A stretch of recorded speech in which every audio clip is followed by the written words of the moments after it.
My name is Cassidy Hoy, and I will be talking about raising teacher salaries and why it's important. Our children are the future generation of America.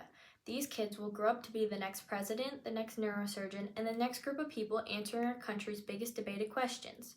So the education they receive during development is a crucial part of their lives. However, if a teacher's salary stays consistent to how low it is today, there may be no one left to teach our kids. It is not just me who thinks this, and there are even more articles written on the subject, one being from Education Week called Better Pay Would Keep Teachers from Quitting. But there's more to it. Published by Stephen Sawchuk. Sawchuk starts by making this his claim, then goes deeper into explaining that teachers do so much for our communities and therefore deserve to be paid more than the minuscule bonuses, benefits, and yearly salary they receive now. And if the government waits too long to do this, there may not be any more teachers to pay soon at all. It is obvious in this article that Sawchuk is strongly leaning towards the side of paying teachers more opposed to keeping it the same. And I think it is safe to say almost anyone else you ask in America would agree with him. Sawchuk, the author of this article, is the assistant managing editor for Education Week, leading coverage of teaching, learning, and curriculum. He won an award for beat reporting from the Education Writers Association in 2020 and was a 2017 Knight Wallace Fellow at the University of Michigan.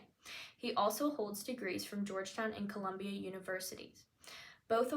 Because of all of this, I believe his argument holds maximum credibility in the fight towards increasing teachers' pay, and the only person who may feel stronger on this subject would be an actual teacher themselves. Sawchuk uses many different credible sources to strengthen his piece. In one portion of the article, Thomas D., a professor at Stanford University, states that the statistics given shows that teachers are financially and politically sophisticated. With this added information, it allows the reader to get more examples as to why these teachers deserve more money, with this quote proving that they have the respectable personality to deserve more. Coming from an elementary education major myself, it is pretty standard for anyone not in this major to assume that all I do in class is color and read children's books. And so I think it is easy to disagree with why teachers should be paid more with perspective like this.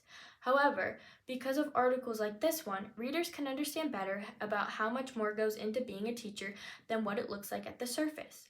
Sawchuk gives many reasons to show the true responsibilities a teacher must deal with, including the effects that lockdown in 2020 had on children in the classroom.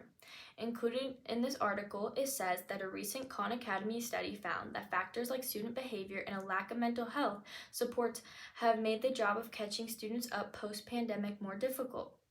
With proof like this woven into the article, the reader now understands more how the job as a teacher has become harder, yet the pay has stayed consistent, especially because they lived through the pandemic time as well and know personally how detrimental the effects were on everyone involved. It would be safe to assume the article's target audience are people naive to the job of a teacher, as explained above, but Sawchuk gives plenty of outside sources, such as Holly Miles of ERS, the EdWeek Research Center, and a sample of multiple teachers from around America to back his argument up and more than likely change the reader's opinion. Given the target audience of this article is people who are unknown to the education world, I think Sawchuk could have strengthened the article by adding some opposing arguments that maybe even the reader previously agreed with, and this could potentially help prove why the counter-arguments are weaker than his, along with articles coming out in support of this struggle. Teachers all over America are fighting for better pay as well, leading strikes in every state. US Today posted an article with pictures showing these passionate teachers doing just that, explaining that their actions are helping to change the narrative.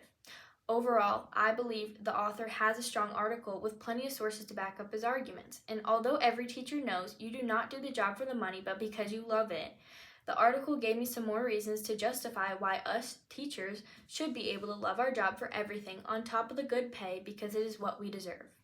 Thanks.